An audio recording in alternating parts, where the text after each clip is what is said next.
أشهد أن لا إله إلا الله وأشهد أن محمدا عبده ورسوله اللهم صل وسلم وبارك على سيدنا محمد وعلى آله وأصحابه ولبيته وذريته أجمعين أما بعد اللهم أخرجنا من ظلمات الوهم والجهل إلى المعرفة والعلم اللهم يا الله keluarkan kami dari hijab kebodohan, amin, dari hijab kerasnya hati, amin, dari hijab dosa, amin, dari hijab semua yang menghalangi kami kepada Engkau, amin, Allah, kepada raf'il hijab ya Rabbana, amin, sehingga Engkau angkat hijab-hijab itu dari kami, amin, ya Rabbal Alamin. Baik jemaah yang makan Allah, insya Allah kita tetap ngaji hikam. Tapi hikam itu menjelaskan ayat ya, karena eman-eman juga kalau nggak ngaji hikam ya. Meskipun saya dosen di Institut Ilmu Al-Quran yang menjadi pusat pengkajian tafsir, tapi saya belum menganggap diri saya mufassir ya. Tapi kalau menafsir, saya lebih senang menafsir secara isyari dan dzauqi. Jadi tafsir itu ada 3 jenisnya. Ada tafsir bil aqli, ada bin naqli, ada bil isyari. Kalau bin naqli dan aqli saya sudah lama minat di situ. S1 saya filsafat, S2 akidah, S3 akidah. Jadi S1 itu akidah filsafat dan tasawuf 3. S2-nya akidah sufi, S3-nya akidah salafi. Jadi dan itu tafsirnya muncul namanya tafsir bil aqli, dengan akal. Untuk tafsir bin naqli, naqli itu menukil dari sunnah, dari riwayat sahabat, tabi'in, dan itu pun juga 15 tahun di ma'had. Dan fase itu menurut saya sudah cukup, sudah puas. Artinya kalau nanti ada isyarat kolbu yang menyimpang, nanti ditegur oleh akli dan naklinya, diluruskan. Atau sebaliknya, jika ada isyarat akal yang menyimpang, justru zauq akli lah yang menegurnya ya. Untuk mengambil berkah malam ini ada kitab, ternyata di masjid ini ada kitab tua, kitab tafsir As-Sawi ya. Ini ditulis oleh Al-Alama Al-Mufassir Ahmad As-Sawi Al-Maliki. Ini masih cetakan Darul Fikr, kayaknya nggak ada tahunnya nih ya. Ada benar nggak ada tahunnya nih. Tuh kan nggak ada tahunnya. Ini kalau antum baca mungkin sebagian besar ngiranya kayak cacing ini ya. Cacing tapi nggak bergerak. Kecuali yang bisa baca kitab. Ini kitab tafsir ini unik karena dia masih berani menyebut tentang Wahabi. Ya. Kita pun sudah selesai lah. Makanya kalau teman-teman melihat kajian saya tentang Wahabi sebelum tahun 2020, itu memang pengennya nyerang mulu. Kalau sekarang udah gak ada minat nyerang-nyerang. Terserah mau Wahabi serang saya, serang aja ya. Karena jangankan Wahabi Aswaja aja dan nyerang kita ya gak? Dulu emang saya kira kebenaran itu dengan jidal. Kita berdebat, kumpulkan dalil, menang-menangan. Tapi ternyata al-haq bukan begitu. Al-haq gak begitu. Kebenaran dari Allah itu turunnya ke dalam ruhani. Buku akal pikiran ini hanya menerjemah. Maka kalau ada orang berdebat menang itu belum tentu benar. Dan orang yang kalah berdebat belum tentu juga salah. Ya, dan sebaliknya. Ini bagi yang kenal saya S1 nggak percaya saya sekarang ngaji hikam Pak. Jadi saya ketemu di rumah makan kawan saya S1, dia bilang, ente ngaji hikam? Udah tobat Ji katanya. Enggak tobat, memang dari dulu seneng, cuma mungkin dimensinya beda. Ya. Karena mereka tahu, dulu hampir tiap hari saya debat. Nggak ada dosen yang nggak saya debat. Cuma satu dosen yang nggak saya berani debat. Profesor almarhum Azumadi Azra. Saya nggak berani debat dia. Nggak tahu, ngeliat dia aja sering udah takut. Kalau di pesantren yang nggak berani saya debat cuma satu, kayak Ali Mustafa Yaakob. Nggak berani saya debat. Ya. Sama sekali nggak berani debat. Bukan berarti kita nggak bisa nimpalin. Apa auranya itu membuat kita tunduk gitu, membuat kita takluk. Ya. Teman saya ada yang berani debat beliau, tapi tetap aja kelas gitu. Baik. Kitab ini beliau menyebut kelompok Khawarij itu Wahabi. Ini yang otentik dari kitab ini. Maka di cetakan terbaru itu ada yang dihilangkan. Jadi Al-Allamah As-Sawi, Syekh As-Sawi ini Al-Maliki, mazhabnya Maliki, betul-betul gergetan dengan pergerakan Wahabi di zaman dia. Ya. Apakah yang sekarang itu berbeda? Wallahu alam. Ya. Saudi pun sudah berubah, Pak. Ya, Muhammad bin Salman karena tidak pro dengan ulama-ulama yang ekstrim itu, dia dijelek-jelekin oleh. Maka antum melihat media sekarang itu justru media yang di sana nggak senang sama dia yang diterjemahkan oleh ya. Walaupun kita nggak sepakat banyak hal dengan dia, tapi dia udah mulai sadar. Bapak kalau pergi ke Uzbek, yang dicari orang kuburan. Kuburannya bagus-bagus, orang nggak nyembah kubur, orang cuma pengen melihat silsilah ilmu dia, ternyata ada wujud kuburnya.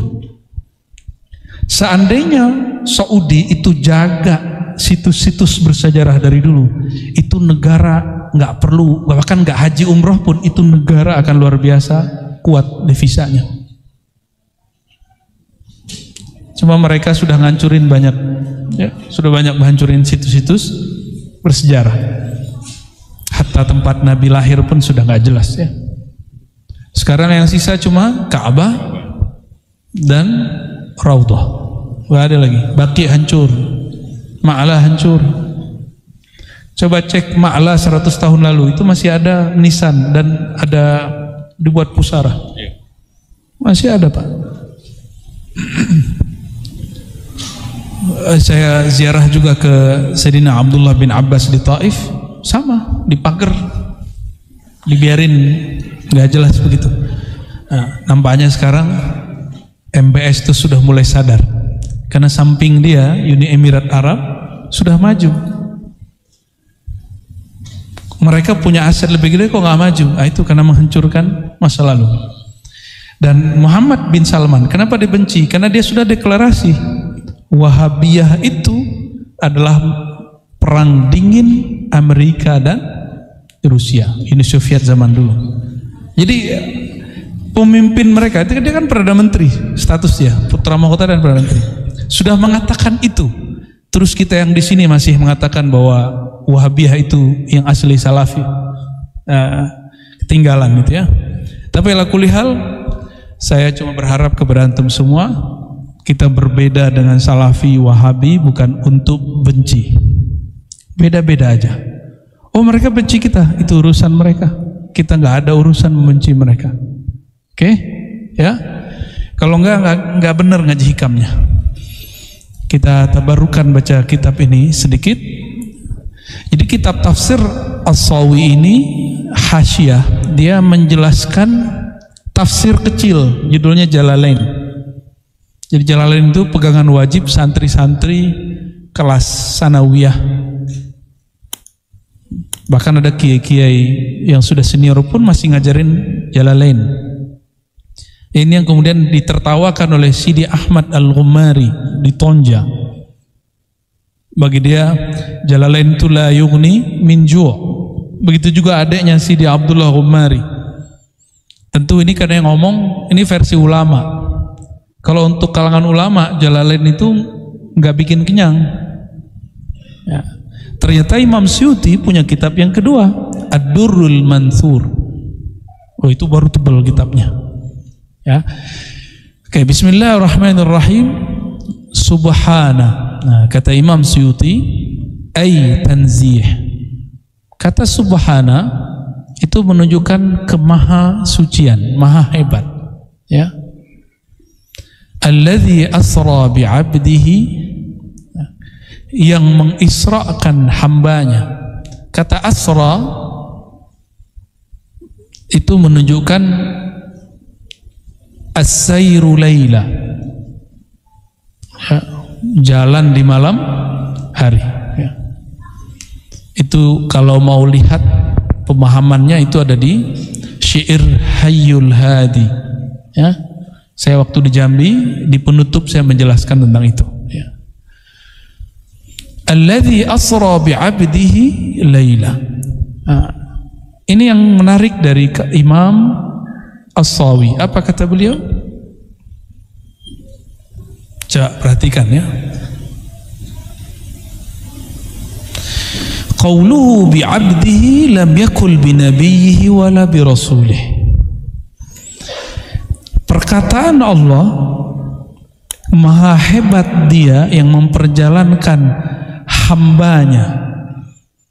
Allah tidak mengatakan binabiyhi wala birasulihi, bukan memperjalankan nabi, bukan memperjalankan rasul, tapi siapa yang diperjalankan?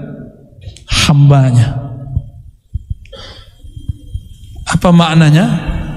Nah, ini yang menarik di kitab ini. Isyaratun ila anna wasfal ubudiyyah akhassul awsaf, bahwa maqam ubudiyah itu adalah sifat paling istimewa, karena tidak mungkin jabatan kenabian dan kerasulan itu melekat kecuali pada orang yang disebut abdun. Seandainya kerasulannya hilang, kehambaannya nggak hilang. Jadi abdun itu artinya apa? Hamba.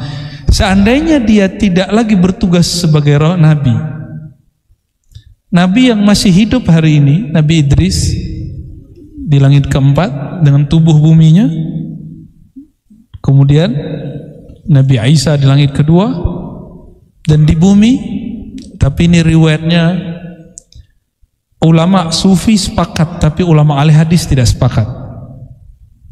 Ulama ahli hadis tahu hadisnya tapi meragukan wujudnya, yaitu Sayyidina Al-Khidir dan Sayyidina Ilyas, itu di bumi.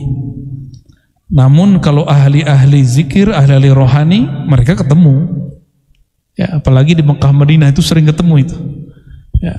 Apalagi antum naik ke Jabal Nur itu bisa ketemu tuh, salah satunya, ya. Cuma kan sifatnya subjektif, sulit kemudian antum percaya kalau tidak mengalami, karena dia subjektif. Subjektif itu personal, tergantung orang yang mengalami. Ya, maka jika ada orang yang mengingkari, ya nggak ada masalah juga sama kita. Dia nggak ngalamin, ya. Nah, ini yang menarik kata beliau, ya. Akhassul awsaf wa ashrafuha, li'annahu idza sahhat nisbatul 'abdi li rabbih bihaitsu la yusyrik bihi fi ibadatihi lahu ahadan faqad faza wa sa'ida, ya. Karena kesuksesan seorang hamba menjadi hamba itu cuma ketika dia sukses menjadi abdun, ya. Dalam ungkapan Imam Ibn Arabi, abdun itu disebut wilayah, kewalian. Ibn Arabi ini dituduh oleh Ibn Taimiyah mengatakan wali lebih tinggi dari nabi. Ternyata sekelas Ibn Taimiyah bisa salah baca yang bergelar Syekhul Islam itu. Syekhul Islam lo gelarnya, antum syekh apa? Ya, kalau sekelas dia Syekhul Islam bisa keliru, apalagi kita itu. Dan kita memaklumkan itu, tidak ada masalah.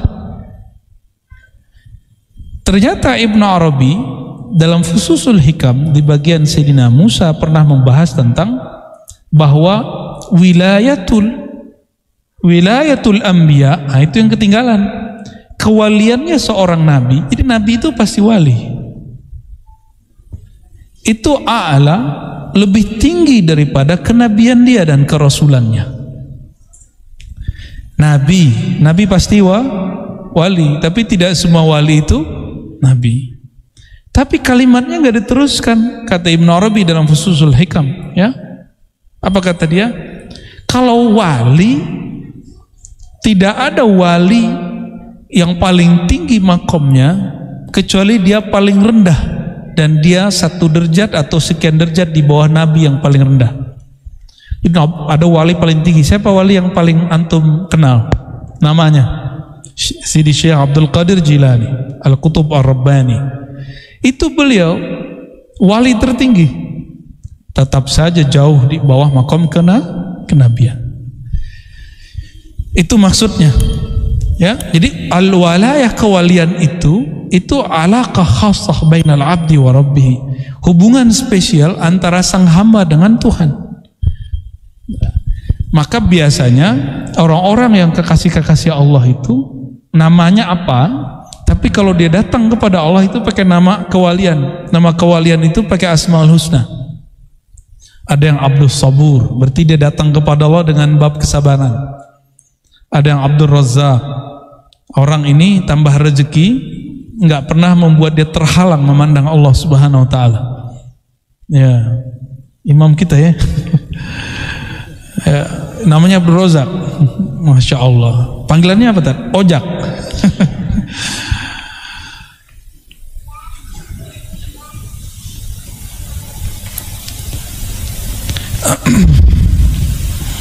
Lalu beliau menyebutkan di sini banyak sekali, ya. Tapi yang mau saya ambil bagian itu aja. Bagian yang lain mau ngisahin Isra Mi'raj sampai 12 malam mau. Janganlah ya. Ya, dan kajian saya sudah banyak tentang kisah itu, hadis per hadis, dari tahun ke tahun pakai Sahih Bukhari kita biasanya. Ya, sekarang kita masuk ke hikam aja ya, menjelaskan jika kalimatnya tentang abdun, kehambaan, pada kita itu kewalian, pada Rasulullah itu makom kehambaan. Makom paling basic beliau. Bagi kita itu sudah paling tinggi, yaitu kewalian.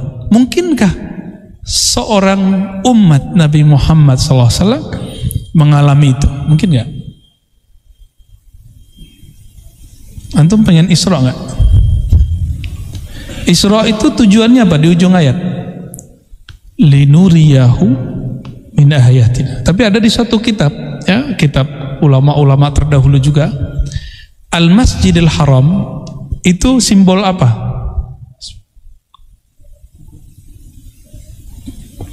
Kiblat. Apalagi? Persatuan. Ini kayak politik nih. Ketahuan nih bacaannya nih ya. Nonton beritanya ya. Apalagi? Bagus Ustaz. Al-Masjidil Haram itu simbol apa? Kalau kita ke Masjidil Haram, haram itu maknanya apa? Suci, terlarang, artinya terlarang. Kalau ada disebut hutan terlarang, itu hutan suci maksudnya. Nggak boleh dipotong, nggak boleh diambil, nggak boleh dijamah. Ketika orang ihram di Al-Masjidil Haram, di tanah haram, ada pantangannya nggak? Boleh nggak musyrik masuk ke kota haram? Nggak boleh. Maka beberapa masyayikh kami mengatakan minal masjidil haram itu adalah perjalanannya sahamba. Dia pertama kali adalah bab tauhid, karena al-masjidil haram itu simbol tauhid. Jadi modal awal orang itu bisa menjadi hamba yang diisra karena Allah, dia harus kuat dulu. Ayyuharrim ma siwallah. Dia haramkan dirinya dari selain Allah Subhanahu wa Ta'ala, ya. Wallahu alam, itu penafsiran beberapa masyayikh, bukan penafsiran saya, ya. Ya, ilal Masjidil Aqsa. Masjidil Aqsa yang kita sebut juga Baitul Maqdis, ternyata dulu hampir setiap nabi pernah ke masjid itu, dan itu adalah reuni akbar Para anbiya 124.000 berkumpul di sana dan semuanya menjadi makmum baginda Nabi Muhammad sallallahu alaihi wasallam. Ini sering saya berikan pertanyaan di jamaah kita dari bulan kemarin. Bagi antum masuk akal nggak orang yang hidup jadi imam, makmumnya yang udah meninggal? Gimana? Orang yang hidup siapa itu? Baginda Rasulullah SAW. Makmumnya paling yang berjasad itu 4 doang itu, Nabi Khidir, Nabi Isa, Nabi Ilyas, Nabi Idris. Selebihnya itu apakah Allah beri jasad lagi? Tidak ada riwayat yang menyebutkannya. Cuma disebutkan para anbiya mereka bermakmum kepada baginda Rasulullah SAW. Dalam akidah Islamiyah ada namanya qudrah iradah. Sanggupkah Allah memberi mereka tubuh? Sanggup. Maka supaya sah mereka menjadi umat Rasulullah, itu mereka dikasih tubuh harusnya. Itu walaupun cuma sesaat. Saya mau tanya lagi, lebih mulia nabi atau malaikat? Bener nih, serius. Malaikat boleh nggak bertubuh, berjasad dia menyerupai? Jangan-jangan nih hadir nih ada yang bukan orang nih, orang-orangan maksudnya. Karena banyak sekali riwayat di zaman Bani Israel, ada orang keluar dari rumahnya ditemuin seseorang, ternyata orang itu malaikat. Nggak usah di hadis, itu hadis Bukhari Muslim. Di kisah Sayyidina Ibrahim, beliau didatangi 3 orang, ya masih ingat? Hal ataka hadithul muqarramun, kan itu ya? Itu gimana? Malaikat menyerupai 3 orang laki-laki, itu yang hombrang-hombrang jatuh cinta sama mereka. Yang 3 ini,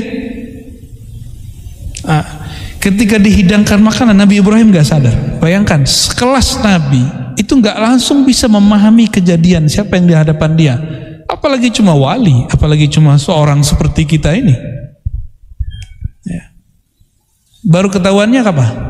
Pas ngidangin domba. Nah, ini guyonannya para habaib. Inilah dalil awal makan kebuli. Ya enggak lah, dulu kan mana ada nasi di situ ya. Nasi itu kan dibawa oleh orang-orang India. Ya, sama orang Indonesia, Thailand di belakangan ya. Mungkin dulu apa gitu, wallahu a'lam. Yang penting dihidangkan daging domba. Ternyata mereka nggak mau makan. Di sana kalau makan baru merinding Sayyidina Ibrahim. Apa kata beliau? Kalian bukan orang ya, baru nyadar. Jadi itu saking hobinya Sayyidina Ibrahim ikramud dhuyuf. Maka siapa di antara antum yang kalau ada tamu selalu menghidangkan makanan, itu insya Allah bersama Sayyidina Ibrahim nanti. Insya Allah. Mau? Kalau bersama Nabi kelasnya VIP. Bukan VIP lagi ya. Jadi para anbiya ini yang dirahasiakan. Apakah mereka diberi tubuh? Tapi secara akidah Ahlussunnah, apakah Allah sanggup menjadikan mereka bertubuh? Jawabannya tadi, lebih mulia malaikat atau Nabi? Lebih mulia Nabi. Karena lebih mulia Nabi, mungkinkah Nabi bisa berjasad? Mungkin aja. Ya. Oh, saya nggak pernah lihat ya. Antum nggak pernah lihat bukan berarti nggak ada. Nggak pernah merasakan. Ya. Nyampe ya, gimana mau ngerasain? Di kitab Hikam. Gimana? Karena kita bukan Nabi. Isra itu perjalanan ruhani disebut dengan mukasyafah. Mi'raj itu perjalanan ruhani, dia gabungan 2, musyahadah yang tinggi, lalu mukasyafah yang tinggi dan musyahadah. Mukasyafah itu yang disebutkan di ujung ayat, linuriyahu min ayatina innahu huwas sami'ul basir. Tujuannya untuk memperlihatkan kepada engkau wahai Muhammad, kepadanya, min ayatina. Maka ini jadi kaidah, miftahul mukasyafah ya'ud ila dhamirhu ay Muhammad sallallahu alaihi wasallam. Maka orang yang hanya dapat melihat yang benar dari mukasyafah itu cuma satu, min babi sayyidina Muhammad sallallahu alaihi wasallam. Karena lafaznya jelas, linuriyahu hu ay sayyidina Muhammad sallallahu alaihi wasallam min ayatina, agar kami memperlihatkan kepada sang Muhammad ayat-ayat kami. Nah, ini lafaznya. Maka dari sini ulama-ulama ahlul haqaiq mengatakan ini kaidah azimah, bahwa tidak ada pengalaman batin yang sahih kecuali min babi sayyidina Muhammad SAW, kecuali lewat pintu sayyidina Muhammad SAW, lewat cinta beliau, lewat syariat beliau, lewat thariqah beliau, lewat haqiqah beliau dan ma'rifatnya beliau. Gak bisa yang lain. Itu nggak mungkin, mesti lewat Nabi Muhammad SAW. Kalau tidak itu disebut halu. Ya, beberapa waktu lalu ada orang datang ke Ribat, katanya mau memberantas haluisme.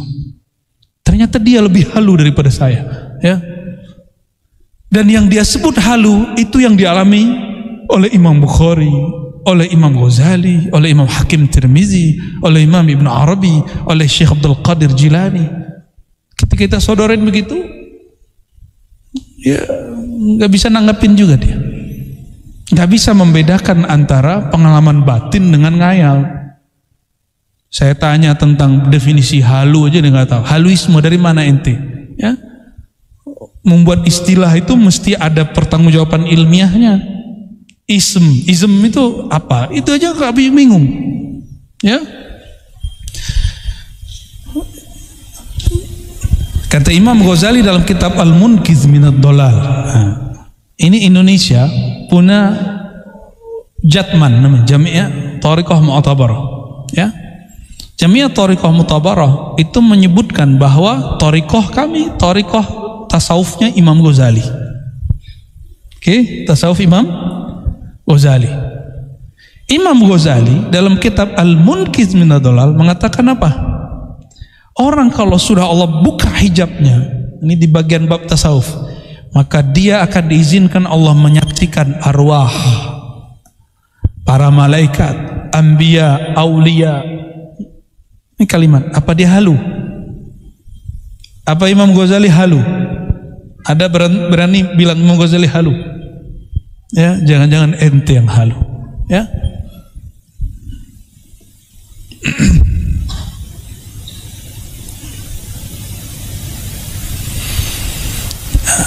Jadi Isra itu boleh disebut mukasyafah, batin yang disingkap oleh Allah sehingga seorang hamba menyaksikan bukan lagi dengan basar, tapi menyaksikan dengan basirah.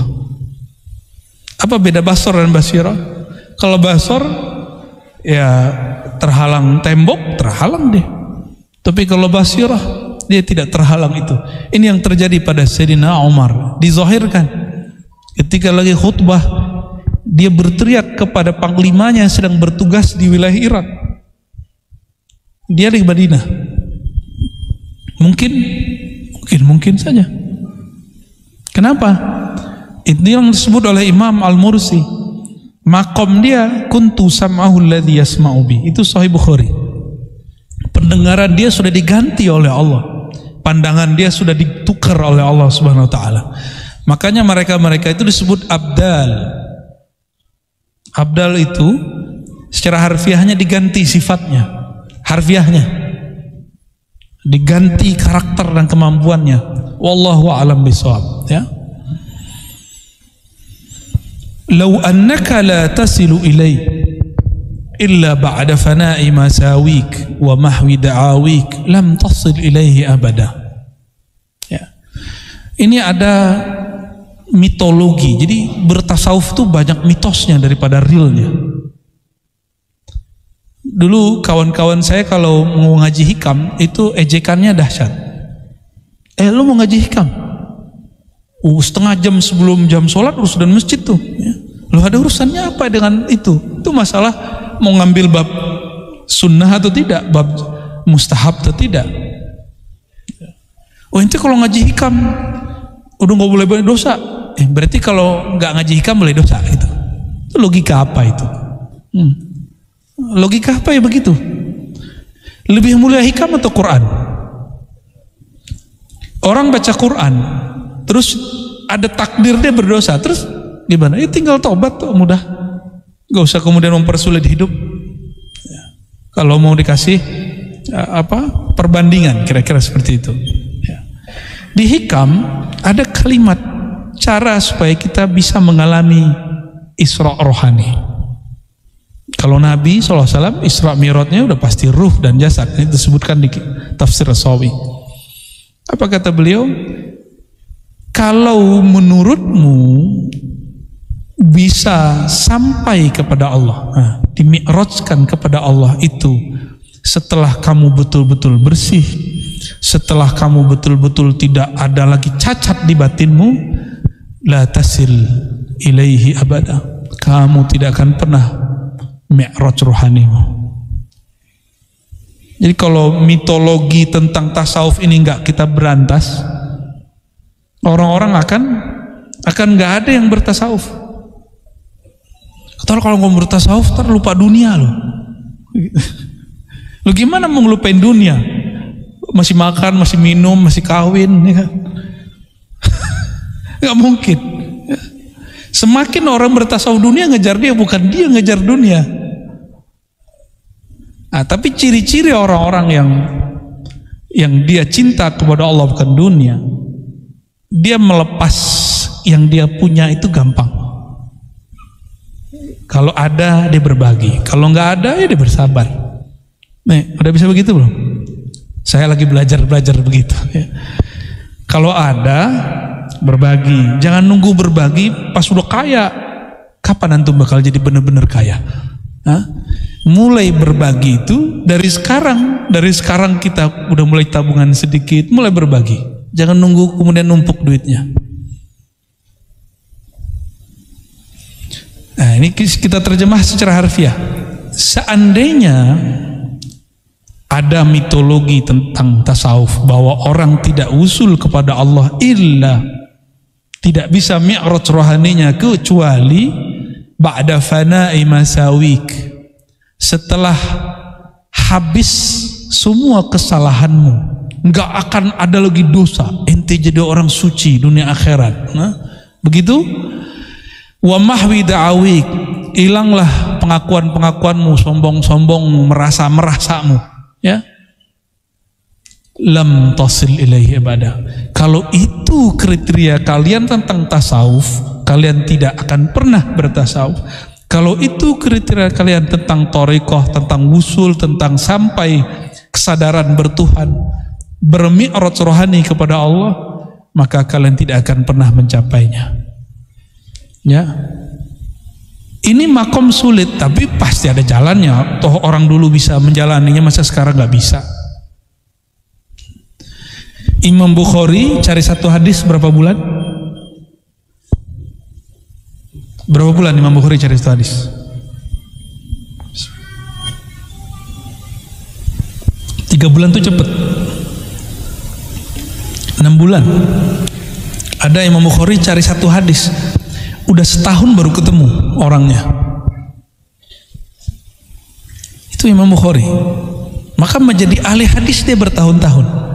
Sekarang antum coba cek Sahih Bukhari di Google, ketemu nggak? Perlu berapa detik? Dulu 6 bulan, sekarang antum cuma 2 atau 3 detik, tergantung paketnya bagus dan handphonenya luar biasa. Berarti untuk mendapatkan apa yang didapat orang terdahulu, ini pakai analog sederhana. Saya belum pakai dalil, belum pakai dalil nas, nakli, akli aja dulu. Antum bisa dengan cepat mendapatkan hadis yang dulu Imam Bukhari nyari hadis innamal a'malu binniyat, dia berangkat dulu dari Uzbek ke Mekah. Antum bisa bayangkan 3-4 bulan. Gimana?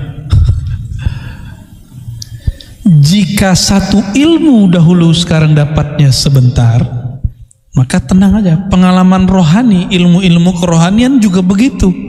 Dulu sulit mencapainya, sekarang mudah mencapainya. Jadi ini bergerak barengan, dan semua itu Allah sediakan untuk akhir zaman ini. Hadis sekarang gampang ya. Saya nyari kitab sekarang tinggal telepon, besok datang kitabnya. Mau kita minta berapa dus, datang kitabnya. Kalau dulu enggak, kita jadi mahasiswa dulu aja sulit. Jadi 10 tahun yang lalu masih sulit. Sekarang katanya pandemi, katanya krisis, lebih mudah. Nah, maksud saya sederhana, bab kerohanian tambah mendekat akhir zaman, tambah cepat ya. Jadi nggak usah khawatir kemudian mengatakan itu mau orang dulu, kita mah sulit.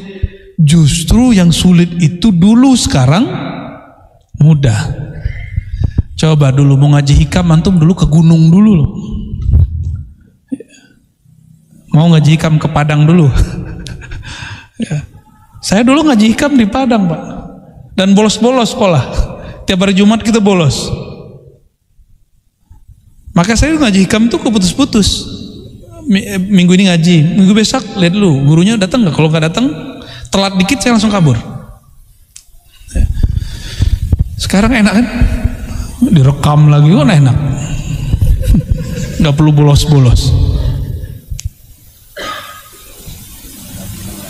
Diulang-ulang, enak bener antum ya. Kalimat ini untuk menghilangkan apa yang kita bayangkan, bahwa bertasawuf, merasakan kesadaran bertuhan yang dirasakan para wali-wali itu nggak mesti antum menjadi orang suci, gitu maksudnya.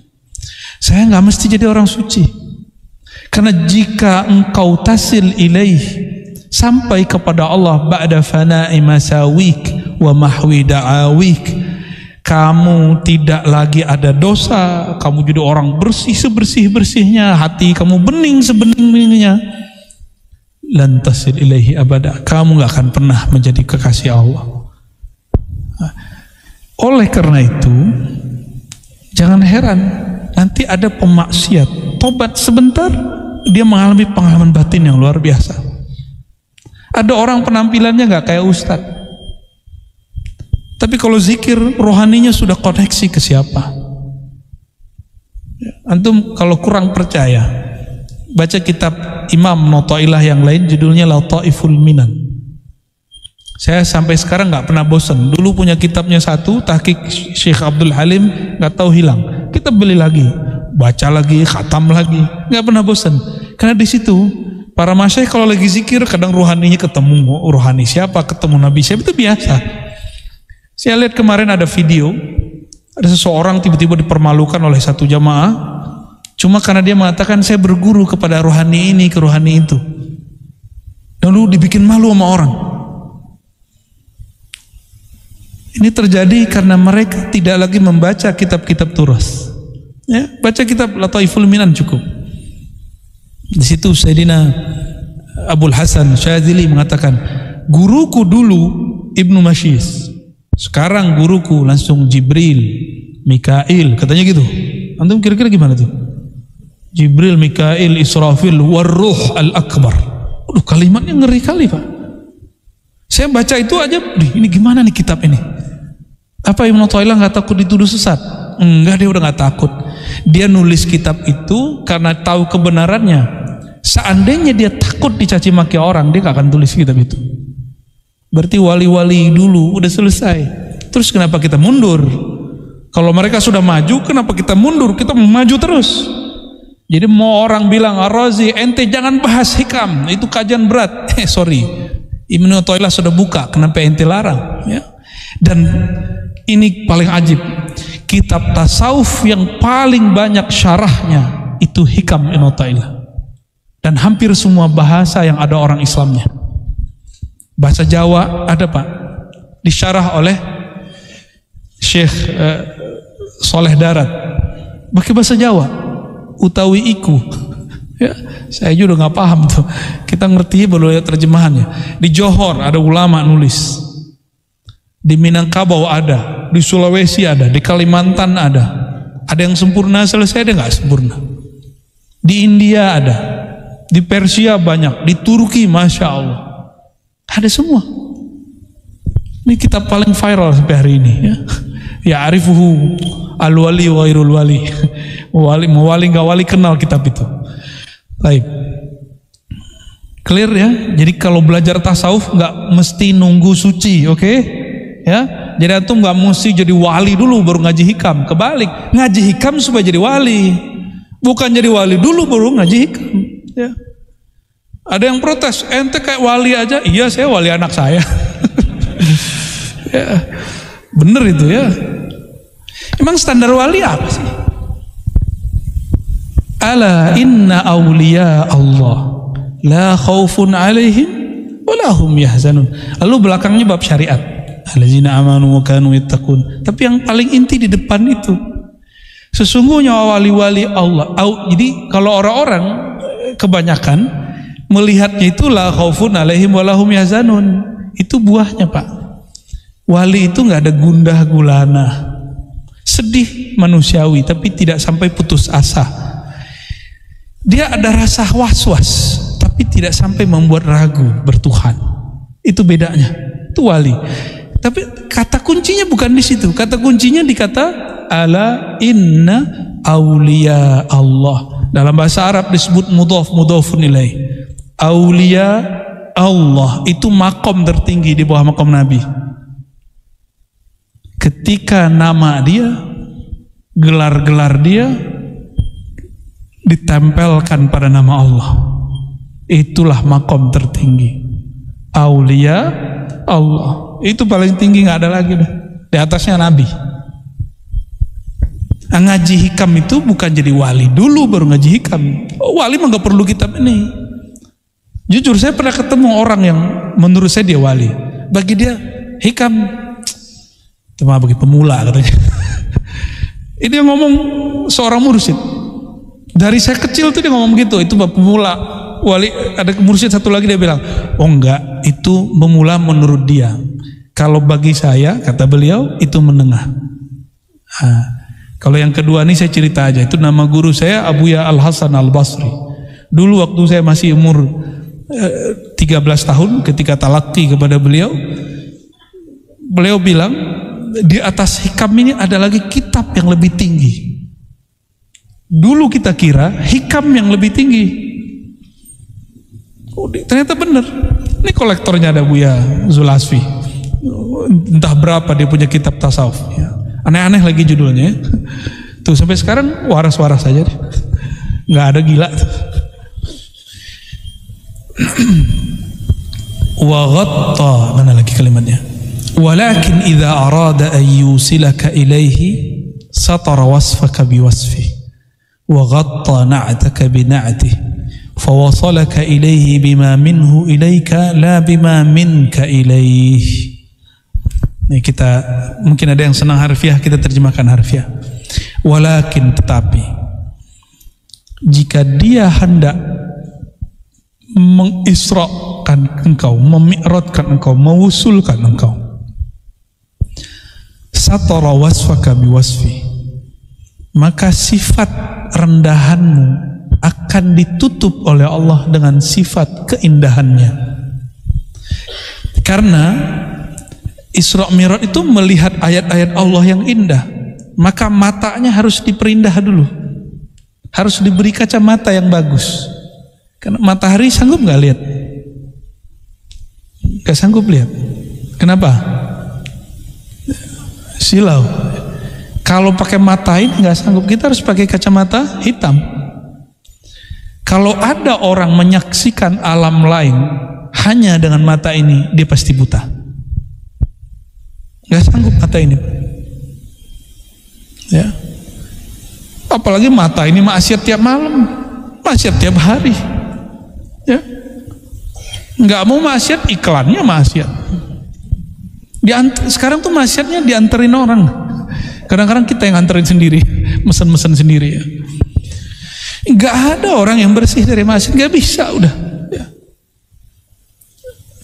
Wa ghatta na'taka bina'ti. Allah kemudian akan tutup sifat burukmu dengan sifat baiknya. Kalau matahari terbit, bintang kelihatan nggak? Paham maksudnya? Kalau cahaya nurullah terbit, maka semua kegelapan di batin akan hilang. Itu maksudnya. Nah, ini kita malam hari butuh lampu banyak. Coba siang hari butuh lampu nggak? Cukup satu cahaya matahari. Dan semakin banyak manusia, mataharinya perlu nambah nggak? Satu aja mataharinya. Karena matahari nggak pernah butuh kita. Kita yang butuh matahari. Ya. Fawasalaka ilaihi bima minhu ilaik. Maka Allah mengundang kamu. Nah, Isra Mi'raj itu kan Allah mengundang. Maka lafaznya bukan sara, tapi asra. Dia yang mengundang Rasulullah SAW di malam hari untuk datang kepadanya. Nah, fawasalaka ilaihi bima minhu ilaik. Allah akan beri undangan itu kepadamu sehingga engkau sampai kepadanya, engkau bisa mi'raj rohanimu kepadanya karena anugerahnya mutlak, bukan bima minka ilaih, bukan karena amal baikmu, bukan karena sucimu. Oleh karenanya normalnya orang kalau mau ditalkin itu wiridan 7-40 hari baru kuat kolbunya talkin. Tapi orang-orang tertentu ketemu semalam, ketemu sejedang dan guru sudah boleh ditalkin. Tapi itu nadir. Kata salah satu guru kami di Malaysia, Tuan Guru Jahid namanya, an-nadir kal adam. Dia ngomong gitu. Jarang itu kayak nggak ada.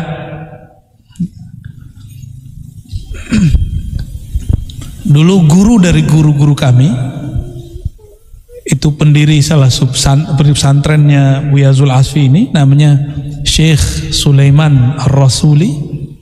Beliau lama ngaji di Mekah. Syekh Sulaiman Ar-Rasuli ini dikabarkan oleh orang-orang Thariqah Naqsyabandiyah di tempat kami,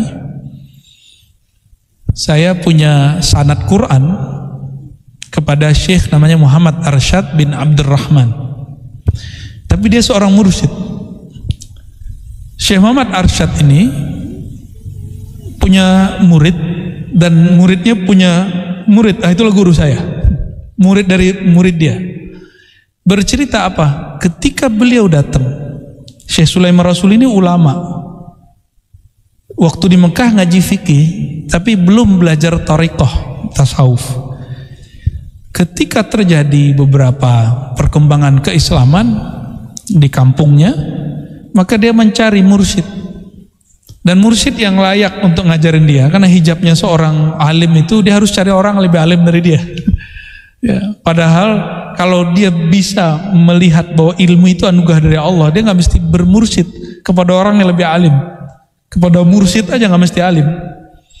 Dicarilah Syekh Muhammad Arsyad, seorang muqri, bisa membaca Al-Quran 7 qiraat dan hafiz Quran, namanya Syekh Muhammad Arsyad bin Abdurrahman. Ini bukan Muhammad Arsyad Datuk Kelampayan Banjar, bukan. Itu hanya semalam. Hikayat yang saya terima, ditalkin malam ini langsung pingsan seperti Nabi Musa. Malam besok baru bangun. Nggak perlu khalwat 40 hari, ijazahnya langsung keluar. Dijazahin langsung jadi mursyid. Udah rohaninya sudah berangkat sudah. Tapi tetap dia ikut suluk. Besok Ramadannya dia ikut khalwat. Apa maksud saya mengatakan ini? Allah itu suka-suka dia. Jika ada hamba yang dia kehendaki, nggak mesti orang itu orang alim, nggak mesti itu orang habib, nggak mesti anak kiai, nggak mesti doktor, bisa jadi orang awam.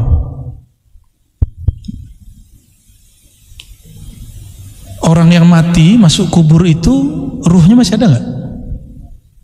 Kalau masih ada, seharusnya bisa komunikasi dong, Pak. Ya, mungkin nggak komunikasi? Nabi SAW itu sering mempertontonkan itu di depan para sahabat. Lewat di Ma'la nyapa, lewat di Baqi nyapa, lewat di Uhud nyapa. Bahkan kadang ngobrol. Ketika ketemu dengan di tempat habis ma'rakah, tempat perang yang di situ gugur orang-orang kafir Quraisy, apa kata Nabi? Oi fulan, apakah kalian menemukan apa yang dijanjikan Tuhan kalian. Nabi ngajak ngomong. Meninggal baginda Rasulullah SAW, Sayyidah Fatimah, ketika Nabi Muhammad SAW dikubur, itu kalau kita ngubur biar tanahnya kuat, kita injek-injek, ingat. Apa kata Sayyidah Fatimah? Ya abtah, wahai ayahanda. Manggil ayahnya, ayahnya sudah dikubur. Itu Sahih Bukhari, Pak. Ada yang berani menentang Sahih Bukhari? Ya, memanggil orang dikubur, ya abtah, wahai ayahanda, ya abati, kan maknanya begitu. Betapa teganya orang nginjek-nginjek kamu, kira-kira gitu.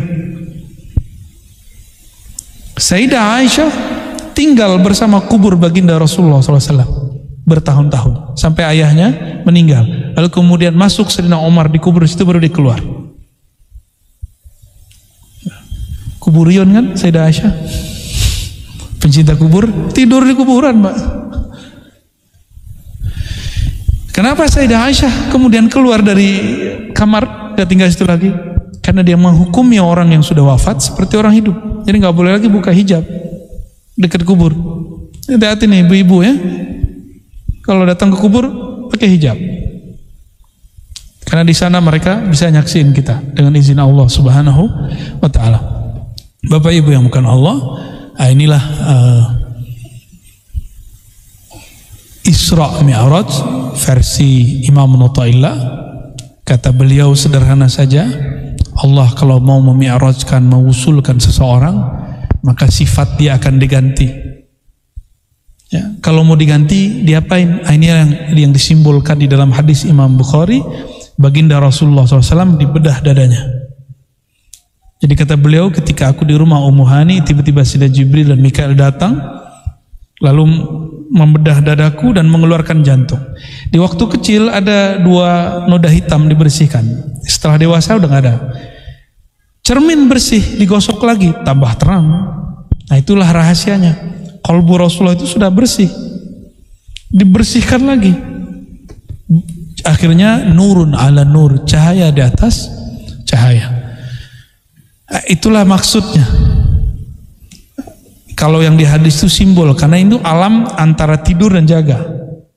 Baru beliau SAW menjaga. Artinya apa, Bapak Ibu yang bukan Allah? Apabila seseorang akan Allah undang untuk hadir di hadiratnya, ya, fi al-hadrah al-hilahiyah, maka Allah akan membersihkan sifat-sifat orang itu. Sesaat itu aja. Setelah itu mungkin dia kembali lagi ke sisi manusiawinya, mungkin dia kotor lagi, tapi dia tidak akan pernah lupa dengan pengalaman itu. Inilah yang dikatakan oleh Imam Abdul Qadir Jilani. Apa kata beliau dalam Al-Fathur Rabbani? Ketika seorang hamba, jadi maksudnya dirinya sendiri, berzikir duduk dalam khalwatnya, meninggalkan sisi basyariahnya, maka Allah datang mengenalkan diri kepadanya. Ana Rabbuka. Allah berkalam kepada Syekh Abdul Qadir, wahai Abdul Qadir, akulah Rabbmu. Ini yang sisi, yang cerita benarnya. Kalau cerita yang jeleknya itu yang mengatakan semenjak hari ini semua yang haram halal bagimu. Ini bukan yang itu. Bukannya itu. Ini cerita yang benarnya. Kita kan taunya selama ini cuma kisah itu. Akhirnya kita nggak pernah percaya kalau ada orang mengalami ana rabbuka, kata Allah kepada dirinya. Padahal itu terjadi pada Imam siapa? Syekh Abdul Qadir Jilani. Beliau nabi atau bukan? Kalau beliau bukan nabi, berarti beliau seorang hamba Allah min ummati Sayyidina Muhammad SAW. Maka mungkinkah umat hari ini bisa mengikuti jejak beliau? Sanggupkah Allah memperkenalkan dirinya seperti dia memperkenalkan dirinya kepada Syekh Abdul Qadir Jilani? Mungkin nggak? Mungkin. Jadi itu bukan bab khusus buat beliau. Nah, ini yang digarisbawahi oleh Imam Al-Ghazali, bahwa pengalaman ini yang disebut Mi'raj. Mi'raj itu bertemu Allah, Isra itu bertemu ayat-ayat Allah. Siapa yang mengalami itu? Setiap orang yang menghambakan dirinya kepada Allah. Nah, menghambakan diri itu bukan dengan banyak rakaat sholat, tapi dengan memahami bahwa dirinya hamba, baru sholatnya benar. Gitu. Itu maksud kita dulu mengatakan bahwa Asy-syariah itu tabi'atun lil haqiqah, itu maksudnya. Syariat itu nggak akan pernah diterima oleh Allah kalau hakikatnya nggak benar. Hakikat itu dalam sholat itu niat. Innamal a'malu bin niat, itu bab hakikat. Kalau niat gak benar, sholatnya benar gak? Ya cuma orang kan nggak mau paham.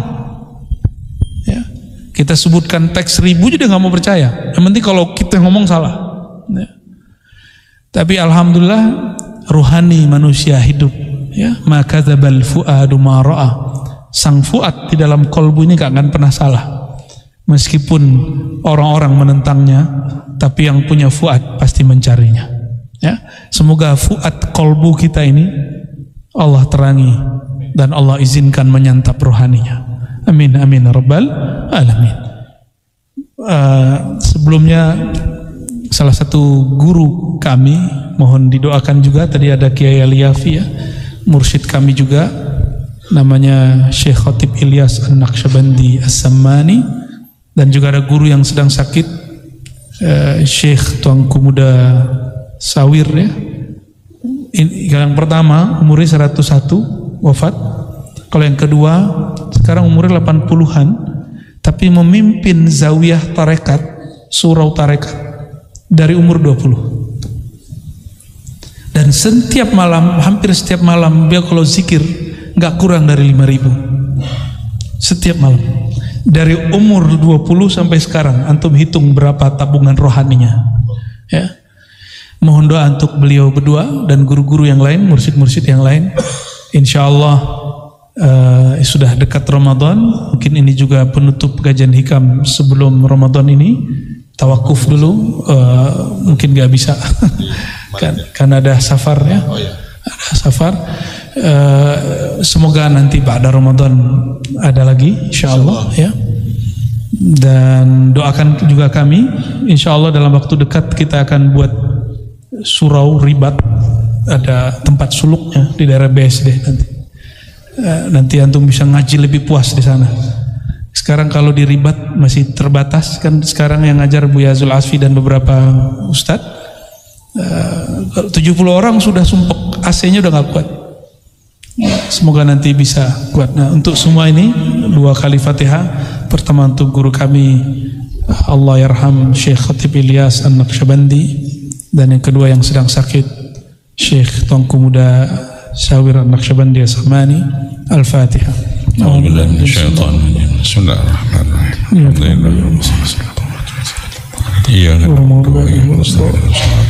Dan untuk semua hajat kita, yaitu ingin wusul kepada Allah, ingin rohani ini mendapat kesadaran kepada Allah, dan untuk hajat-hajat duniawi dan ukhrawi, mari kita bacakan surah Al-Fatihah.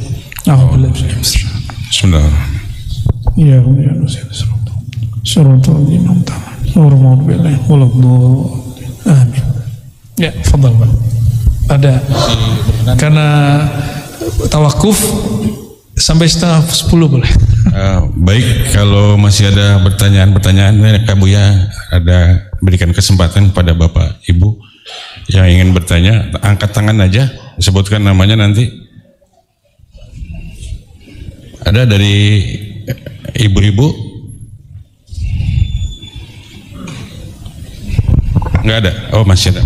Maaf.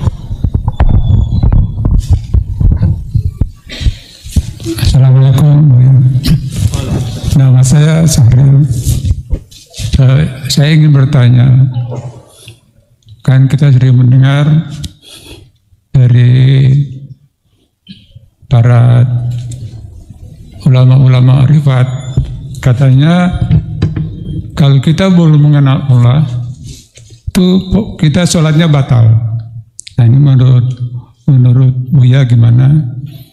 Yang kedua, ada juga yang punya pendapat, kenapa Nabi Musa itu berdoa kepada Allah, berarti dia belum mengenal Tuhan gitu.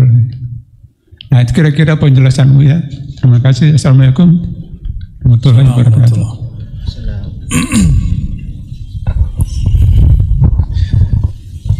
Diterima dan sah itu lain, Pak. Kalau ilmu fikih berbicara sah dan batal. Sah dan batal itu berdasarkan rukun dan syarat.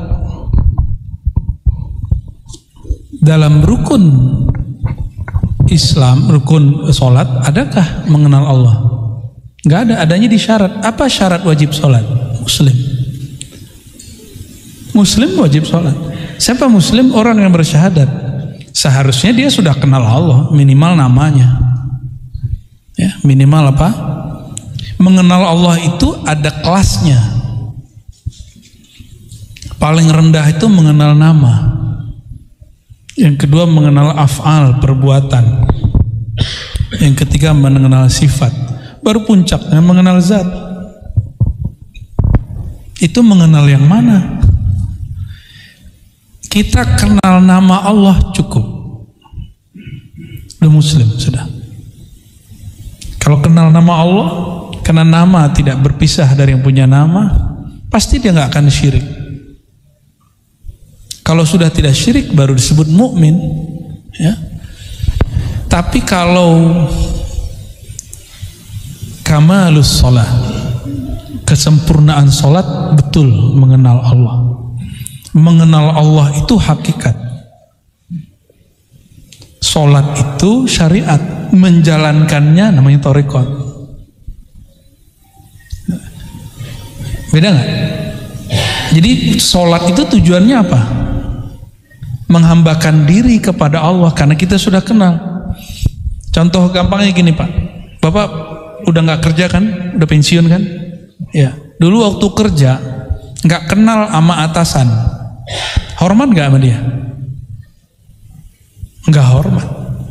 Tapi kalau sudah kenal sama atasan kita hormat nggak sama dia? Patuh nggak sama dia? Patuh. Cari muka nggak sama dia?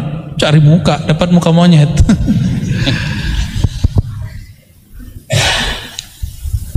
Kalau orang kenal kepada Allah, maka dia patuh kepada Allah. Sholat itu kepatuhan. Kalau ada orang sholat belum patuh, berarti dia sedang latihan sholat. Kita ini sekarang sedang latihan sholat. Bapak itu belum betul-betul sholat. Serius. Aqimis sholata lidzikri. Baru benar ini. Dirikan sholat, hakikatnya sholat untuk mengenalku, mengingatku. Zikri. Mungkin gak mengingat yang gak dikenal, kan gak mungkin. Maka sholat, zikir itu wajib. Itu pasangannya.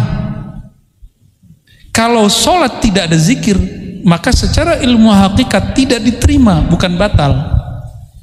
Jadi kadang-kadang istilah fikih dibawa ke akidah, istilah akidah dibawa ke bab tasawuf, nggak nyambung. Ya, orang yang ingkar kajian-kajian kita itu rata-rata dia ambigu, dia talfik, campur-campur istilah.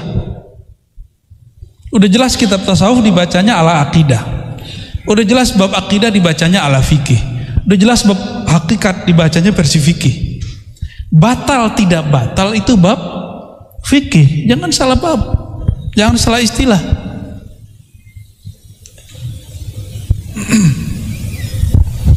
Gimana? Ada lagi Bapak Ibu? Yang kedua tadi apa? Nabi Musa berdoa itu nggak ada urusannya kenal dengan nggak kenal. Doa itu mukhul ibadah. Doa itu inti dari kenal. Apa arti doa Pak? Doa itu bahasa Arab artinya apa? Minta itu bahasa modus itu. Minta itu bahasa Arabnya tolab. Kalau doa artinya apa? Memanggil, menyeru. Doa itu menyeru. Kalau saya mau panggil, hoi, siapa yang ngelihat saya? Kan nggak ada orang mau lihat. Di sono saya lihat ada namanya orang yang Abdullah, saya panggil, hey Abdullah, baru dia. Maka berdoa itu justru aslul ma'rifah.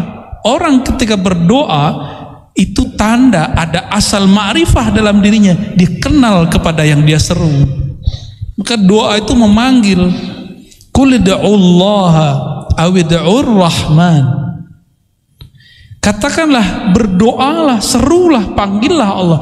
Jadi doa itu, tolong terjemahannya dibenerin, bukan meminta saja. Doa itu memanggil, menyeru, bermanja-manja.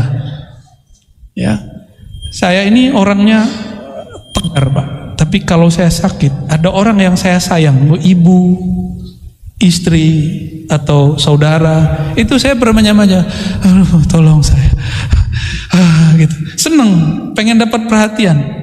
Udah jadi mahasiswa saya masih ingat, almarhum ibu saya, itu saya sakit 2 minggu, hampir sebulan, ya, pemulihannya sebulan. Itu tiap malam, udah mahasiswa, nggak mau ibu saya pindah dari samping saya.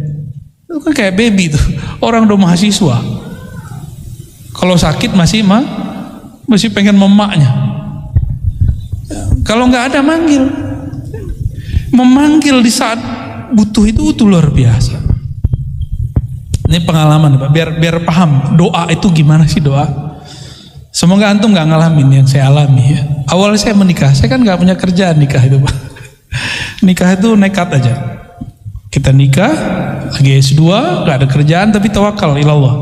Karena saya yakin al-ilmu lebih manis dari kerja. Maka orang yang belajar satu ilmu pasti semut datang. Mesti rezeki pasti datang. Itu konsep saya dari dulu. Antum kalau nggak yakin amat jangan lakukan. Ini hanya untuk orang yang yakin ya. Hatta bapak saya nggak yakin. Kamu mau ngasih makan anak orang apa? Saya tanya. Masa orang tarekat nanya begini? Saya begitu. Bapak saya begitu langsung udah kamu nikah sono. Pernah kejadian. Uang saya cuma sisa 50.000 Pak. Kamu sakit, saya sakit, dia sakit, istri saya sakit. Yang saya kenal cuma siapa? Emak sama bapak saya. Kita nelfon bapak ibu, manggil Pak, mak langsung nangis. Memanggil nama ayah, panggilan ayah, Pak, mak, langsung nangis. Maksudnya apa tuh? Orang kalau ittirar, afaman yujibul muttarra idza da'ah, itu kalimatnya. Da'a, doa. Siapa lagi yang akan menjawab ketika ada seorang hamba hatinya sedang genting, hatinya sedang terpaksa, duit lagi nggak ada, baru manggil nangis. Jadi antum kalau lagi betul-betul ittirar kepada Allah, ini baru ke hamba, ini analog aja, cuma analog. Kita butuh kepada orang tua, kita lebih membutuhkan kepada Allah SWT. Antum doa apa sih nangis? Nggak ada nggak nangis. Dan sekarang nggak berani lagi Pak minta rezeki saya. Saya sekarang kalau menangisi, ya Allah, kenapa hamba ini masih maksiat? Hati ini kenapa belum? Kok masih begini? Oh ternyata dalam hikam udah ditulis begitu. Emang udah sunatullahnya. Dan ketika kami umroh kemarin, dapatlah satu hikmah. Fazkuruni azkurkum. Ingatlah aku ingat kamu. Ya, benar. Tapi orang tidak akan mampu mengingat Allah kalau Allah tidak menggerakkan dia ingat kepada Allah. Benar. Ini bukan Jabariyah, ini cerita bab anugerah. Di saat saya berzikir, berarti Allah sedang menghendaki saya menyebut namanya.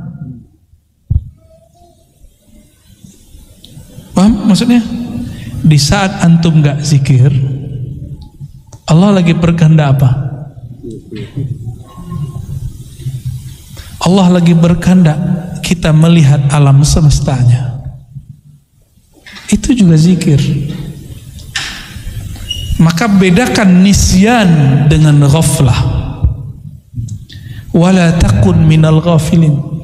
Janganlah engkau menjadi orang yang sengaja lalai. Kalau nisyan tidak. Sudah berusaha khusyuk, nggak khusyuk. Itu namanya nisyan. Wazkur rabbaka idza nasita. Kapan engkau sanggup mengingat Allah? Jika engkau sudah nasita, engkau sudah nisyan. Itu kata Imam Najmuddin Al-Kubra. Nisyan ini dua, lalai, lupa. Pertama dia lupa kepada dirinya, baru dia ingat Allah. Itu namanya zikir khafi. Yang kedua, dia lupa alam semesta, dia kemudian ingat Allah. Itu namanya zikir jahar.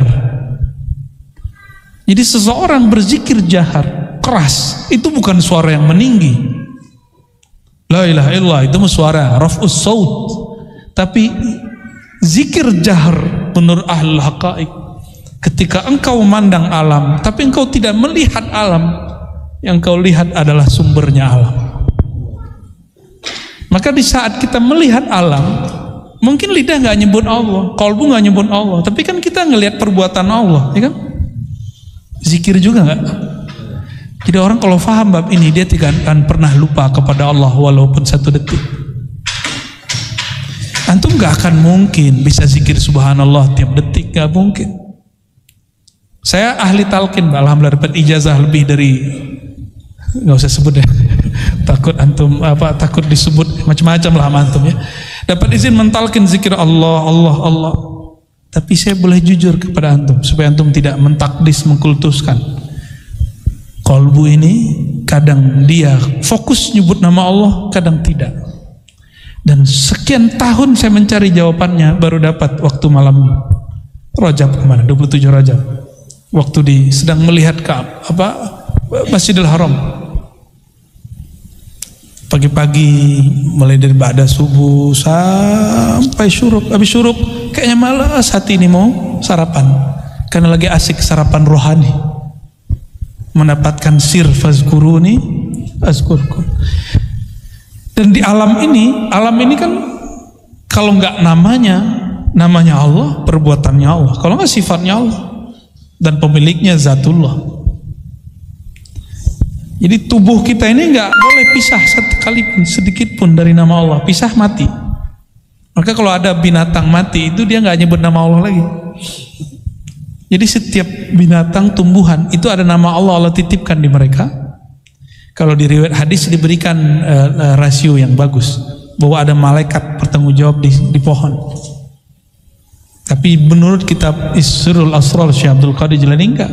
Di situ ada sir, ada ruh, ar-ruh an-nabat, ya, ruhun nabat, ruh an-nabat. Jadi berdoa bukanlah tanda tidak kenal Allah, tapi berdoa itu menunjukkan bahwa ada aslul ma'rifah di kolbunya. Maka di hadis disebut mukhul ibadah. Ya, kalau saya boleh menyebut istilah lain, ad-du'a simatul walayah. Doa itu ciri khas kewalian. Itu. Ya, wali itu kenal sama yang dia panggil. Ya, kalau nggak kenal, kalau panggil istri kan nggak ada yang lihat, tapi panggil nama dia pasti dilihat. Ya. Berani manggil orang pakai oi? Hah? Coba manggil Allah pakai oi, oi, oi, oi. Bisa nggak? Enggak. Di jalan ketemu orang kita panggil, yang kita panggil namanya atau tubuhnya, tangan gitu nggak? Namanya atau gelarnya. Mungkin dia dulu rektor kita, Pak Rektor, walaupun dia bukan rektor lagi. Jadi yang dipanggil apa? Nama dan gelar. Ya, Pak DKM. Kayak barangkali itu ya. Jadi tolong diluruskan Pak, ngaji ma'rifat tuh harus hati-hati, ngaji hakikat. Karena ya, banyak orang tergelincir di situ. Kita berdoa semoga Allah menjaga kita semua. Gimana? Masih lanjut? Ya. Marrah wahidah. Fadhal. Assalamualaikum warahmatullahi wabarakatuh. Assalamualaikum warahmatullahi wabarakatuh. Saya baca dalam kitab karangan Syekh Imam An-Nawawi. Dalam kitab itu dijelaskan dalam Banten atau Nawawi? Banten. Banten. Syekh. Di situ ada materi yang menjelaskan tingkat keunggulan makhluk. Di antaranya dijelaskan oleh Syekh Ahmad Marzuki. Jadi tingkatan ini para nabi dan rasul lebih unggul daripada malaikat. Yang lebih unggul daripada nabi dan rasul adalah Nabi Muhammad. Setelah Nabi Muhammad adalah Nabi Ibrahim, Nabi Musa, Nabi Isa, Nabi Nuh. Nah, pertanyaannya Bu ya, kenapa setelah Nabi Muhammad itu Nabi Ibrahim dan nabi-nabi yang lain? Sedangkan kita tahu bahwa nabi itu banyak. Kenapa Nabi Muhammad baru Nabi Ibrahim? Sekian. Assalamualaikum warahmatullahi wabarakatuh. Assalamualaikum warahmatullahi wabarakatuh. Sayyidina Ibrahim itu sebutannya Abu Tauhid. Abu Tauhid. Apa arti Abu Tauhid? Abul Muwahhidin, bapaknya ahli tauhid. Dan tidak ada nabi dari Bani Israel, dari Bani Ismail, orang-orang Arab, bahkan dari jalur Siti Konturo yang jadi orang Asia Timur, Asia Tenggara seperti kita, kecuali keturunan beliau. Kecuali keturunan beliau. Jadi insya Allah wali-wali Allah yang ada di negeri kita itu keturunan Siti Konturo. Insya Allah. Kita nggak bisa mastiin juga. Ya. Tapi di hadisnya begitu, bahwa Siti Konturo adalah istri Sayyidina Ibrahim yang melahirkan orang-orang Asia Timur dan Tenggara. Wajahnya ya kayak kita ini. Jadi bukan kita dari Cina atau Cina dari kita, karena secara DNA kita lebih tua daripada DNA orang Cina, lebih tua 10.000 tahun dari orang Yunan. Itu penelitian terakhir dan itu paling valid, ya, paling valid. Jadi bukan orang Cina itu kampung kita, bukan, ya, mungkin mereka yang dari kita. Wallahu a'lam bis-shawab, ya. Satu lagi kali ya Ibu ya, dari ibu-ibu nih biar adil. Maaf. Nah, belum selesai, sedikit lagi. Jadi Bu, ntar ya. Kalimat yang ditulis oleh beliau, Terima kasih. Syekh An-Nawawi Al-Bantani, mengenai kenapa Nabi Ibrahim yang ada, jadi paling tinggi Nabi Muhammad SAW, di bawahnya Nabi Ibrahim, karena semua Nabi ajaran tauhidnya dari beliau. Tapi Nabi Ibrahim nurnya dari siapa? Ya. Jadi nurnya ini dijelaskan di kitab Sirrul Asrar dan juga di kitab Syifa. Nur itu setelah Allah ciptakan, Allah masukkan ke Nabi Adam, berpindah ke Nabi. Kita tidak percaya reinkarnasi, Pak. Tapi di luar sana ada orang-orang beragama lain menyebut itu reinkarnasi. Ya.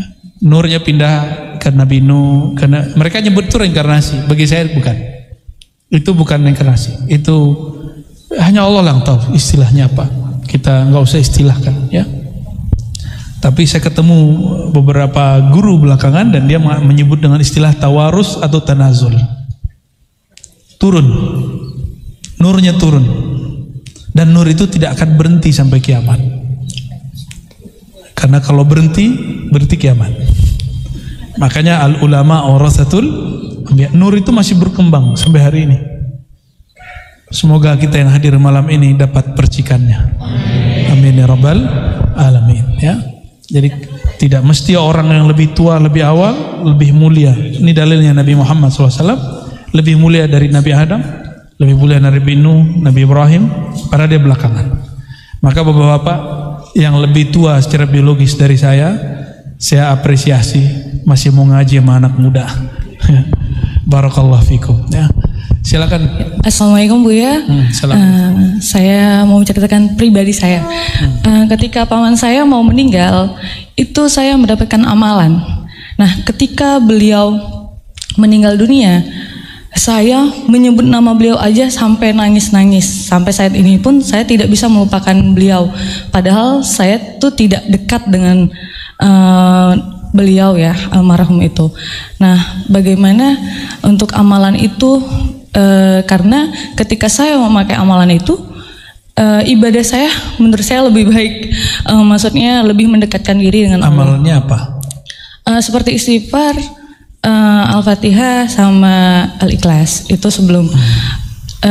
Kalau untuk tidurnya seperti sunahnya Rasulullah, pada Sayyidah Fatimah untuk diajarkan. Fatimah. Itu aja.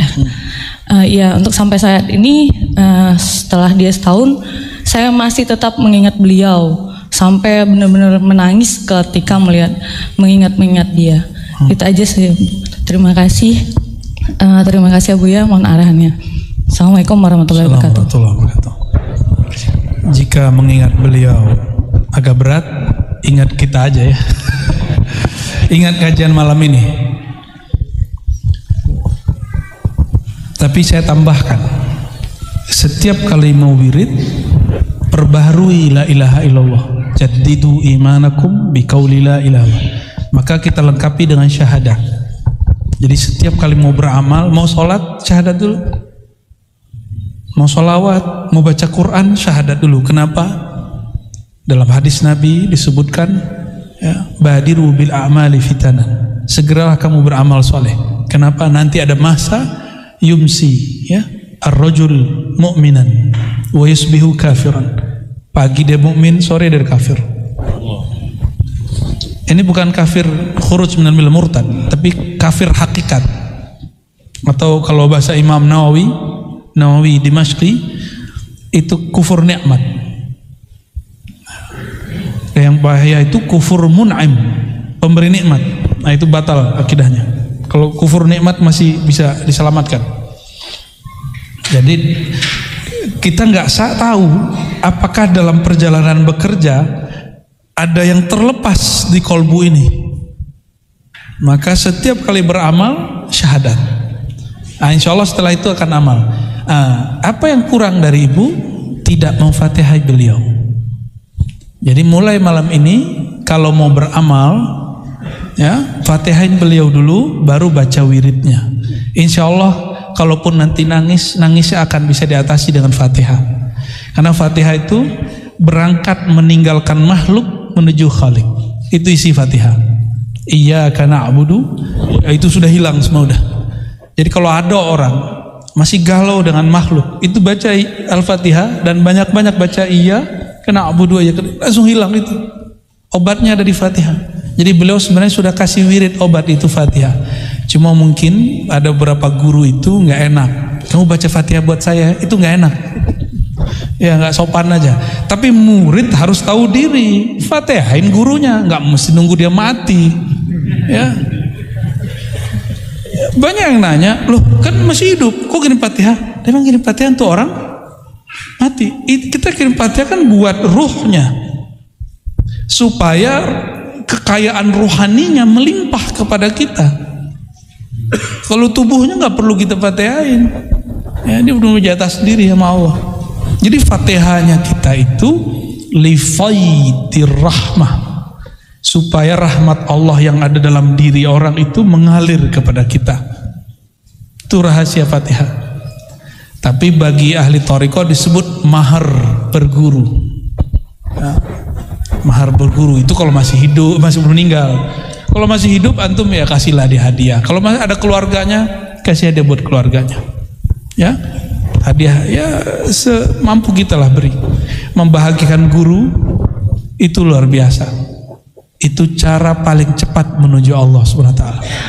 Jadi ada tempat saya orang nggak ngamalin macam-macam, nggak sempet. Dia cuma tukang masak gurunya. Setiap gurunya lapar, nasi sudah ada. Apa katanya? Masya Allah, Ananda, semoga Allah memberkahimu. Itu orang yang wiridan di surau, belum ada yang didoain satupun. Belum. Malam Lailatul Qadar, semua orang tertidur, dia yang bangun sendiri. Dia lagi dulu kan masih pakai kayu la ilaha illallah, masuk la ilaha illallah, semuanya pakai la ilaha illallah. Itu api nggak berasa panas sama dia, kakak dia gini-gini aja mana. Ya, karena dia nggak ngeliat api, dia ngeliat yang lain.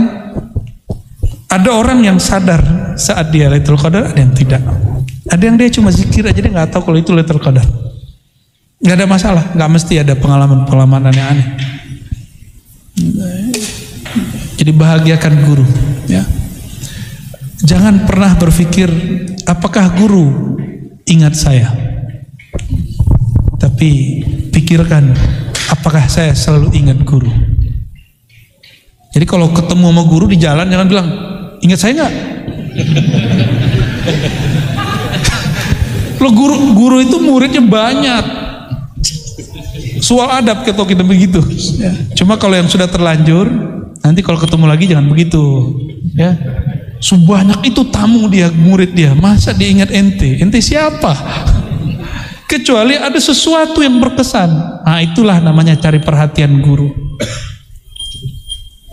Cari perhatian itu ngasih hadiah, datang berkunjung. Kalau nggak datang berkunjung, ya senangkan hatinya.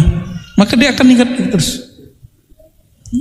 Maka dalam kitab disebut ya, di Syarah Hikam juga Imam Sya'rani, jangan kamu tanya kepada gurumu, ingatkah engkau kepadaku? Tapi tanyailah dirimu, seberapa ingat kamu kepada gurumu, sebanyak itulah kamu bisa ingat Rasulullah SAW. Sebanyak apa kita terkenang ajaran Rasulullah, indahnya Rasulullah, akhlak Rasulullah, rindu kepada Rasulullah, maka sekencang itulah. Ini yang disebut di dalam hadis Nabi, hadis Qudsi. Siapa yang datang kepadaku berjalan, ya Allah, aku datang kepadanya berlari. Maksudnya apa? Siapa yang datang kepadaku berjalan, menjalani ajaran kekasihku, aku akan jemput dia. Dia datang jalan, aku lari. Cepat sekali. Itu yang disembunyikan dalam isyarat hadis ini. Ya. Jadi kita tertatih-tatih bangun malam hari, terus saja lakukan, terus. Nanti di satu saat, ini sebagai penutup di Syarah Hikam, ya. Satu saat, di saat saya sudah nggak ambisi mau mi'raj, sudah nggak berangan-angan mau wusul, udah nggak minat lagi mau kasyaf, tidak kasyaf, sudah netral dan nol kalbunya. Kata Imam Abul Abbas Al-Mursi, guru Ibnu Athaillah Sekandari, la yasilal abdu ilallah wa huwa mushtahin ilal wusul. Seseorang tidak akan sampai kepada Allah jika dia masih bersyahwat pengen usul, jika dia berangan-angan ingin kasyaf, ingin sakti, ingin dapat Lailatul Qadar. Gak usah ditunggu-tunggu, jadikan kullal lail Lailatul Qadar. Apa ciri-cirinya? Mulai malam ini antum jangan kurang witirnya 3, kalau bisa 11. Ya. Biasanya nonton dulu nggak kalau malam? Bener? Nih, bener nih. Kapan witirnya? Setelah nonton. Ngantuk-ngantuk antum terusin. Ya, lawan. Ini sudah dekat, nggak nyampe berapa hari lagi nih? 23. Sudah ini Syabannya udah berapa nih? 6. Berarti nggak nyampe 25 hari lagi. Ini udah gak ada ceritanya. Tiap malam antum sudah hampir wajib witir. Oke? Ngaji hikam gak? Beneran nih ngaji hikam? Oke, tiap malam witir. Saya gak bilang wajib loh ya. Hampir wajib. Pengen dicintai Allah, pengen wusul tanpa susah payah, autiru walau birakah. Berwitirlah tiap malam. Ya.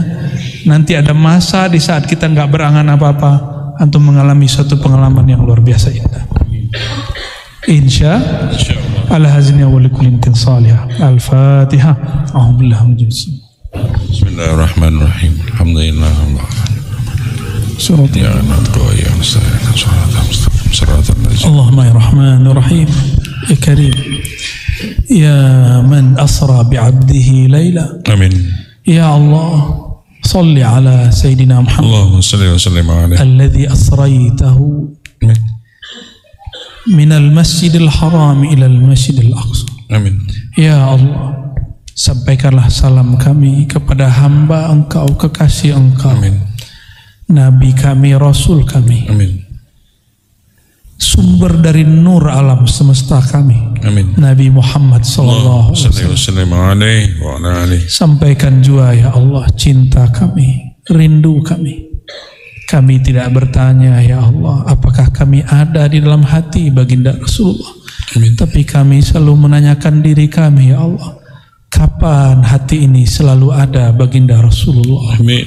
Allahumma a'inna ala dzikrika wa syukrika wa husni ibadatik. Amin. Maka bantulah kami ya Allah untuk banyak berselawat mengenang Nabi Engkau. Amin. Sehingga kami mudah mengingat Engkau. Amin. Sehingga kami mudah mensyukuri Engkau. Amin. Sehingga kami mudah menyempurnakan keubudian kami kepada Engkau. Allahumma ya muqallibal qulub, ya musarrifal qulub, sabbit qulubana ala dinika wa ta'atik. Amin. Ya Allah, jika kami perhatikan kalbu ini ya Allah, hari ini kami ngaji, malam ini kami berdoa beristighfar, tapi setelah pulang kami maksiat kembali, hati kami kotor lagi ya Allah. Jika mengandalkan kesucian hati, kebeningan hati, ya Allah, kapan kami akan merasakan kerinduan kepada Engkau, ya Allah? Amin. Kapan kami akan sampai kepada keridhaan Engkau, ya Allah? Maka falaula minnatun minka ya Mannan ya Hannan. Amin. Kalau bukanlah karena anugerah dari Engkau, ya Allah, kami tidak akan merasakan kehadiran Engkau dalam diri kami, ya Allah. Farzuqna ya Rabbana al-hudur wal yaqaza wal fana wal baqa biminnatik wa bini'matik. Maka dengan nikmat dan anugerah kemurahan Engkau juga, ya Allah, bikaramika ya karim, Amin. bi'ataika ya mu'ti, Amin. dengan kemurahan Engkau yang tak bersyarat, ya Allah. Meskipun kami masih durhaka, ya Allah, jemputlah rohani kami untuk merasakan kerinduan itu kepada Engkau, merasakan hadir Engkau dalam ibadah kami, ya Allah. Amin ya Allah. Allahumma ya Allah, qulubuna muzlimah, qalbu kami, ya Allah, penuh gelap. Gelap karena sombong, gelap karena duniawi, gelap karena urusan-urusan kecil yang masih menghambat kami di dunia, ya Allah. Amin ya Allah. Namun nur Engkau, ya Allah, jika telah terbit, maka semua kegelapan akan hilang, ya Allah. Amin. Fa asyrik ya Rabbana nuraka fi qulubina, maka terbitkanlah, ya Allah, dengan kerahmanan rahim-Mu, dengan kemurahan hadiah-hadiah-Mu, Amin ya Allah. cahaya Engkau, cahaya Nabi Engkau di dalam diri kami, ya Allah. Amin ya Allah. Nawwir qulubana ya Rabbana binuri mahabbati. Amin. Maka izinkan, ya Allah, diri yang hina ini, ya Allah, mata yang masih maksiat ini, telinga yang masih maksiat ini, kolbu yang masih berkhianat ini, untuk merasakan, ya Allah, cinta kepada Engkau, ya Allah. Amin. Allahumma ya Allah, Rasul-Mu mengatakan, idza ahabba syai'an aktsara dzikra. Jika seorang hamba cinta sesuatu, akan banyak berzikir mengingatnya. Tapi kami mengaku, ya Allah, kami belum banyak mengingat Engkau, ya Allah. Bahkan di dalam sholat pun kami lupa kepada Engkau, ya Allah. Fazakirna bilutfika ya Allah.